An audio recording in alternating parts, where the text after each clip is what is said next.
डरावनी चांदनी के नीचे पुराने खंडहर मंडराते हैं।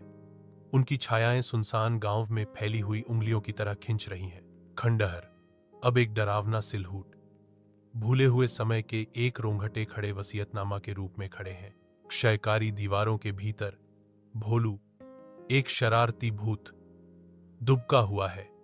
उसका भूतिया रूप अनजान बच्चों पर चंचल आतंक मचाने के लिए तैयार है। आज रात भोलू तैयार है, शांत रात को खुशी की चीखों और उत्साही डर की सिम्फनी में बदलने के लिए उत्सुक। धुंधले कमरे में वंदना और खियाना बैठे हैं। उनके चेहरे निराशा से बने हुए हैं। वंदना की आवाज सन्नाटे को चीरती है, बहुत हो गया, हमें उसे रोकना होगा। खियाना सिर हिलाती है, उसकी सहमति दृढ़ है। मैं सहमत हूं। जैसे ही वे साजिश रचने लगते हैं, एक दृढ़ चुप्पी छा जाती है। उनके चारों ओर छायाएं गहरी होती जाती हैं। उनकी आंखों में नए संकल्प की चमक है।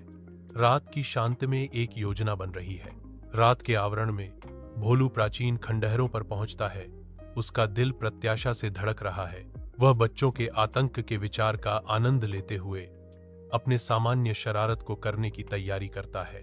अचानक उसके सामने एक भयानक भूत प्रकट होता है।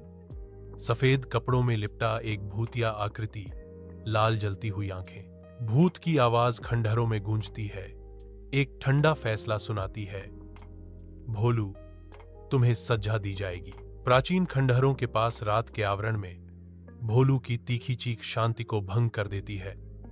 मम्मी। आदिम भय से प्रेरित भोलू अंधाधुंध भागता है। वह कांपता है, एक विशाल पेड़ की खुरदरी छाल के पीछे शरण चाहता है। दिल धड़क रहा है। वंदना की आवाज रात में गूंजती है, ठंडी और साफ। अब तुम शरारत के नतीजों को समझते हो। सूर्य की रोशनी में नहाया हुआ गांव का खेत बच्चों की आनंदमय हंसी से जीवंत हो उठता है। भोला, जो कभी शरारती उपद्रवी था, अब सौहार्द में हिस्सा लेता है। उसकी चंचल भावना सच्ची दोस्ती में बदल गई है। यह मैदान बेफिक्र खेल की गूंज से गूंजता है। हर बच्चा पल की मासूमियत में आनंद ले रहा है। फिर भी सद्भाव की सतह के नीचे भोलू के पूर्व स्वरूप की एक झलक बनी हुई है, जो इस बात की याद दिलाती है कि शरारत अभी भी जाग सकती है। एक शरारती बच्चा सामंजस्य को बिगाड़ता है। उसके कार्य संभावित रूप से भोलू के भीतर चंचल राक्षस को जगाते हैं। क्या भोलू अपनी पुरानी आदतों का शिकार होगा या दोस्ती के नए बंधन प्रबल होंगे?